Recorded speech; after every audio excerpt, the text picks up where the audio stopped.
I'm shocked. This is disgusting. The San Diego Police Department facing criticism for allowing an officer who fatally shot a teenager to remain armed while he's under investigation. We reported back in December on the city of San Diego's historic $30 million settlement to the family of 16-year-old Kanoa Wilson.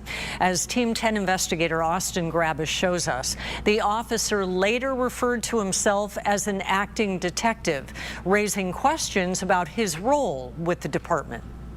16-year-old Kanoa Wilson had a promising future, but this is the moment it was taken from him. Nick Rowley is the attorney for the teen's family. This was a white cop who killed a black kid, and he was running from danger towards safety, and safety killed him.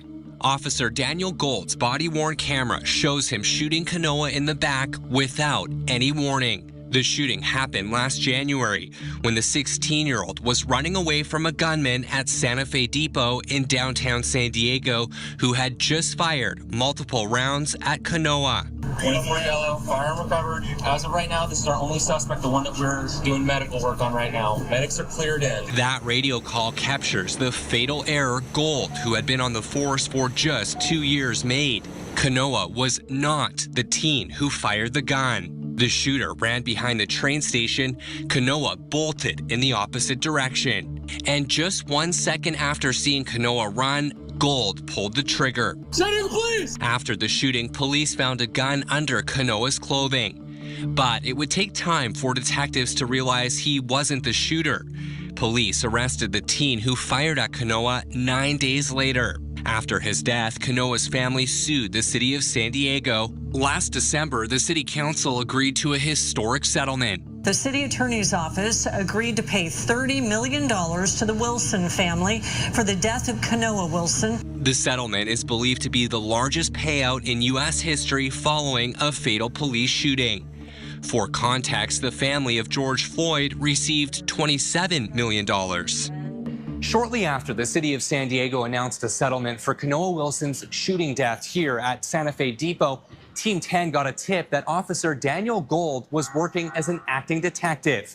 It's a role that comes with more responsibility and pay than a regular police officer.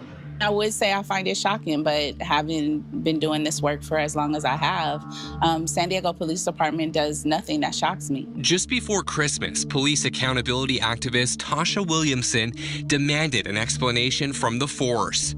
And we asked the department to respond and started digging. Police spokeswoman Ashley Nichols told us, quote, Officer Gold is working in an administrative capacity. He has not received a promotion or pay increase. But soon after, the police department published these internal bulletins to the city of San Diego's public records website. The documents show Gold listing himself as an acting detective. What was your reaction when you learned that he was referring to himself as an acting detective? I was pissed.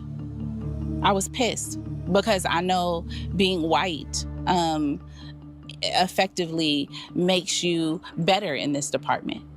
Because this department has so much racism within it. The San Diego Police Department has been accused several times over the years of having a racism problem within its ranks. Last December, the city agreed to pay $250,000 to an officer who alleged she was retaliated against after reporting racial bias during a police stop.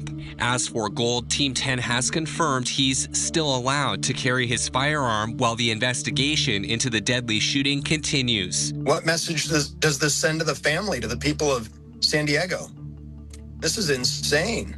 Team 10 pressed the force for an explanation.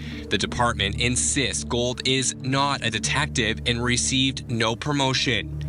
In a statement, Nichols now says, quote, the title stated on the flyer was addressed as soon as it was brought to the department's attention, adding Officer Gold is working in an administrative capacity as a police officer, which includes administrative tasks such as disseminating information, flyers, and assisting with follow-up on cases. How did they address it? If he's now holding himself out as a detective and he's not really a detective, then how did they address it? Rowley says Kanoa's family is outraged.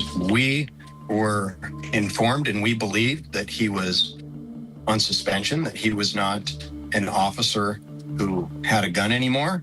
That was my understanding. He says the public and Kanoa's parents deserve an explanation. The city council needs to look into this. The mayor needs to look into this, and we need some answers. We asked the department for an interview with Police Chief Scott Wall, but our request was denied. The district attorney says its investigation into Kanoa's death remains ongoing. Officer Gold didn't return a request for comment. Austin Grabish, Team 10. Team 10 asked Mayor Todd Gloria's office to respond to the attorney's request to look into the officer's role. We've not yet heard back. Austin is a government watchdog. He also covers the California Medical Board, military investigations, and the border. Send him your stories by scanning the QR code on your screen or emailing him at austin.grabish@10news.com.